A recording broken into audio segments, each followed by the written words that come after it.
కేసీఆర్ సంతకం. ఈనాడులో కేసీఆర్ సంతకం యమపాశమైంది. అమ్మ, కృష్ణా జిల్లాలో 511 టీఎంసీలు ఏపీకి ఇచ్చింది ఆయనే. అదే ఇక మనం చెప్పుకున్నాం కదా నిన్న మన కృష్ణా జిల్లాలోని 811 టీఎంసీల్లో 511 టీఎంసీలు ఏపీకి తీసుకువెళ్ళొచ్చంటూ నాడు కేసీఆర్ పెట్టిన సంతకం తెలంగాణ రైతుల పాలిట యమపాశమైందని సీఎం రేవంత్ రెడ్డి ఆరోపించిండు. రాయలసీమకు నీటిని తరలించడానికి కేసీఆర్ కారణం కాదా అని ప్రశ్నించిండు.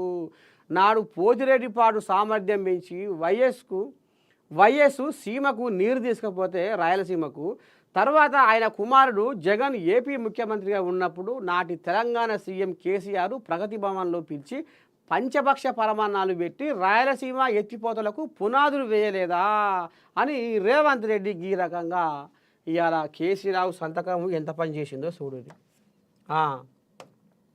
ఇక ఇటు ఏమంటారు చూడు, ఇక నీళ్ళను, ఇక కృష్ణా నీళ్ళను నీ దండం పెట్టి గుంజుకపోతుంటే ఇక ఆనాడు పోతిరెడ్డి పాడుకు పొక్క పెట్టేమో అలా అయ్యే గుంజుకపోయిండు పోతిరెడ్డి పాడుకు. ఇక ఇప్పుడు కొడుకు నీ దండం పెట్టి రాయలసీమను రతనాల సీమ చేస్తా అని ఈ కేసీరావయ్య తమాషిగా ఆంధ్రాలో ఉన్న రొయ్యల పులుసుకు, రోజమ్మ రొయ్యల పులుసుకు అలవాటు అయ్యిండు.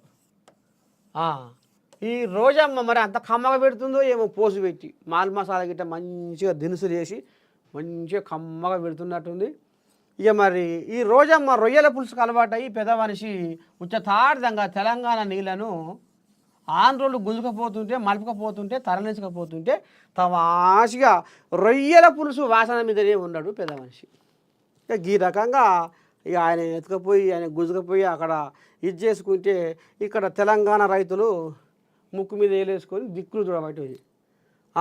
ఇక ఆనాడు అయ్యా వైఎస్ రాజశేఖర రెడ్డి పోతే పడిపోక పెట్టి నీళ్ళు మలకపోతే అప్పుడు సరిలేదు, ఇప్పుడు సరిలేదు ఏమన్నా అంటే లోపడంగా చీకటి వ్యవహారం. ఇక ఈ రకంగా ఇక గిట్లా నడిపించే గిట్లా చేసిండు కాబట్టి ఇవాళ గీ కథ వచ్చింది అనేది ఇక రేవంతమయ్య ఆంబాయ వెళ్ళబోసుకుంటుండులా.